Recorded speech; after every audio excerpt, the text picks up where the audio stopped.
avanzados y liderada por emperadores exuberantes. A finales del siglo XV, la demografía azteca había explotado. Su siguiente gran emperador lanzaría una serie de conquistas que competirían con cualquiera de la historia. Se llamaba Ahuizotl y demostraría que era incluso mejor guerrero que su abuelo, Moctezuma. Para el año 1502, Ahuizotl había conquistado territorios desde la costa pacífica de México y había conseguido que el imperio llegara muy al sur, a Guatemala. Su reinado fue como una edad de oro. Él fue el rey que abrió las rutas de transporte a las zonas costeras y las tierras bajas donde los aztecas tenían sus mayores lujos. Todas las plumas brillantes, el oro, las piedras preciosas que los nobles y soberanos lucían como parte de su estatus, venían de allí. Para transportar riquezas al corazón del imperio, los aztecas construyeron una red de superautopistas que cruzaban México central. Corredores de relevo se apostaban cada 8 kilómetros para crear una especie de UPS antigua. Se podían enviar mensajes o bienes desde la costa del Golfo hasta Tenochtitlán, a 320 kilómetros en solo 24 horas, más rápido que el servicio postal actual. Con el imperio en su esplendor, los aztecas de Ahuizotl se embarcaron en el mayor proyecto de construcción, una enorme pirámide en el mismo centro de Tenochtitlán, el símbolo del poder absoluto. Se la llamó Templo Mayor. La base de la pirámide tenía 75 metros de fondo por 100 metros de ancho y se elevaba a una altura de 15 pisos. Había al menos 117 escalones en 2 escaleras que subían 60 metros y que llevaban a 2 templos en honor a los dioses de la lluvia y de la guerra. El templo se reconstruyó en el mismo lugar 7 veces, comenzando en 1325 con la fundación de la ciudad. La pirámide crecía al tiempo que lo hacía el imperio. Cada piso simplemente se añadía encima del piso anterior. El templo mayor se construyó principalmente con una piedra llamada tezontle, que es volcánica y pesa muy poco. Eso evitaba que el templo se hundiera. Para los suelos y paredes, los aztecas aplicaron un revoque de cal, que era una especie de cemento. Algunos ejemplos encontrados hoy son tan duros como el cemento moderno, incluso después de 500 años. Los albañiles aztecas trabajaron durante décadas para completar su monumento a los dioses. El templo estuvo enterrado hasta 1978, cuando la compañía eléctrica cavó una zanja y descubrió accidentalmente una enorme piedra tallada y las ruinas del templo con ella. El disco tiene 3,5 metros de diámetro, pesa 20 toneladas y representa el cuerpo desmembrado de la diosa Coyolxauhqui. Coyolxauhqui era la diosa de la luna, y su hermano la mató porque se quedó embarazada de una forma vergonzosa. Los aztecas no eran nada mojigatos. De hecho, los nobles tenían muchas mujeres y concubinas. Pero entre el populacho, sobre todo las mujeres, el adulterio estaba prohibido y se castigaba severamente, a menudo con la muerte. Según la leyenda, el hermano de la diosa de la luna le cortó la cabeza y tras decapitarla tiró el cuerpo por una colina. Los aztecas representaban este asesinato literalmente y a menudo en festivales durante todo el año. Decapitaban a sus víctimas en la cima de la pirámide y luego tiraban los cuerpos por las escaleras hasta la gran piedra de abajo. Para los romanos, el tesoro más preciado era el oro. Para los egipcios era el más allá. Para los aztecas era la sangre humana.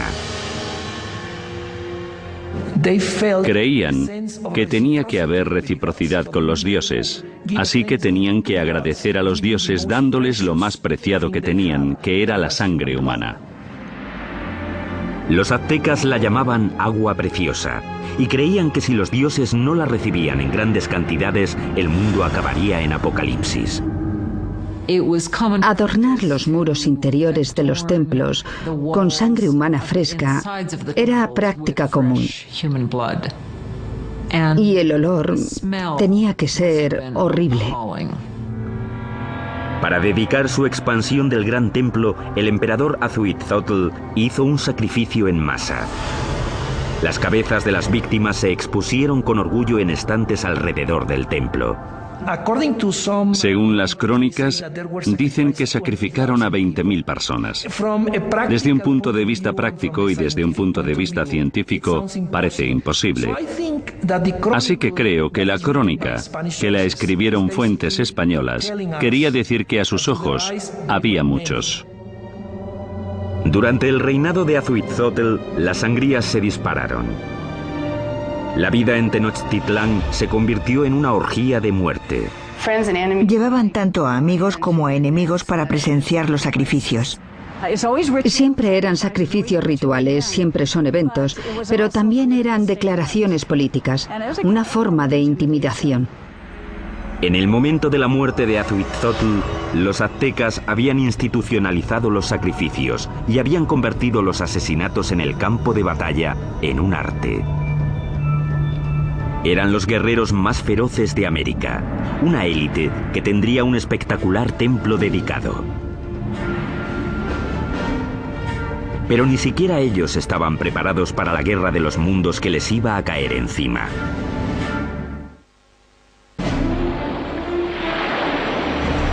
Corría el año 1502. Azuitzotl, emperador de los aztecas, muere. Moctezuma II, un ex sacerdote de 34 años, sube al poder. A un mundo de distancia, en España, un notario de 18 años llamado Hernán Cortés se prepara para cruzar el Atlántico para unirse a la conquista que su país está haciendo del Nuevo Mundo. El imperio azteca está en su cenit. Ahora se extiende por al menos 210.000 kilómetros cuadrados, desde Tenochtitlán hasta las dos costas y muy al sur hasta Guatemala. Unos 25 millones de personas formaban la ley azteca. Había 38 provincias cuyos habitantes pagaban importantes impuestos, enriqueciendo así a los nobles. La ciudad se extendió, reluciendo por los canales y el lago, adornada con árboles y mansiones preciosas. Y Moctezuma II lo presidía todo. Era conocido por sus habilidades políticas y militares. Un líder duro, mató a la población de las ciudades que no se doblegaban a su mandato, pero en privado estaba inquieto. Parece ser que Moctezuma era un individuo pasivo, incluso hasta depresivo. Cuenta la leyenda que después de ver un cometa pasando por el cielo de Tenochtitlán, pasó el resto de la noche llorando. Según pasaban las semanas, se volvió cada vez más paranoico. Pero en el culmen de su obsesión por lo sobrenatural, una amenaza muy real se aproximaba por mar. Los espías colocados a lo largo de la costa del Golfo informaron sobre algo muy extraño que no conseguían describir. No habían visto un barco en su vida, así que no tenían una palabra para describirlo. Por eso los indios se refirieron a los barcos como montañas que se mueven por el agua. En 1519, tras navegar desde Cuba, Cortés llegó con 11 de aquellas montañas flotantes y 500 hombres al Golfo de México, 320 kilómetros al sureste de Tenochtitlán. Las tribus quedaron atónitas ante aquellos hombres con armaduras de metal y animales que no conocían. Según avanzaron tierra adentro, masacraron brutalmente a las tribus que se resistieron, pero muchas otras se alegraron de poder proporcionarles comida y hombres. Una de las formas que uno de los jefes locales de la costa del Golfo utilizó para agradar a Cortés y su compañía fue con un grupo de mujeres que no solo estaban allí para las labores caseras, sino también, claramente, para hacer de cortesanas, para proporcionarles servicios sexuales. Pero entre las concubinas, una en particular llamó la atención de Cortés. Era la hija de un jefe que había sido vendida como esclava y se llamaba la Malinche. Desarrollaron una relación íntima y con el tiempo ella le dio un hijo. Ellos fueron las primeras personas de sangre mezclada del Nuevo Mundo. Pero era mucho más que una amante. Se convirtió en la intérprete de Cortés y su papel se amplió a consejera e intermediaria entre él y los aztecas. No solo era su traductora, también le contaba cosas que se estaban diciendo que se suponía que él no tenía que oír o entender. La red de corredores de relevos de Moctezuma le mantuvo informado de los movimientos de los españoles. Estaba claro que iban hacia la ciudad. Mientras avanzaba hacia Tenochtitlán en el verano de 1500 avanzados y liderada por emperadores exuberantes. A finales del siglo XV, la demografía azteca había explotado. Su siguiente gran emperador lanzaría una serie de conquistas que competirían con cualquiera de la historia. Para transportar riquezas al corazón del imperio, los aztecas construyeron una red de superautopistas que cruzaban México central. Corredores de relevo se apostaban cada 8 kilómetros para crear una especie de UPS antigua. Se podían enviar mensajes o bienes desde la costa del Golfo hasta Tenochtitlán, a 320 kilómetros en solo 24 horas, más rápido que el servicio postal actual. Con el imperio en su esplendor, los aztecas de Ahuizotl se embarcaron en el mayor proyecto de construcción, una llamada Ahuizotl, y demostraría que era incluso mejor guerrero que su abuelo, Moctezuma. Para el año 1502, Ahuizotl había conquistado territorios desde la costa pacífica de México y había conseguido que el imperio llegara muy al sur, a Guatemala. Su reinado fue como una edad de oro. Él fue el rey que abrió las rutas de transporte a las zonas costeras y las tierras bajas donde los aztecas tenían sus mayores lujos. Todas las plumas brillantes, el oro, las piedras preciosas que los nobles y soberanos lucían como parte de su estatus, venían de allí.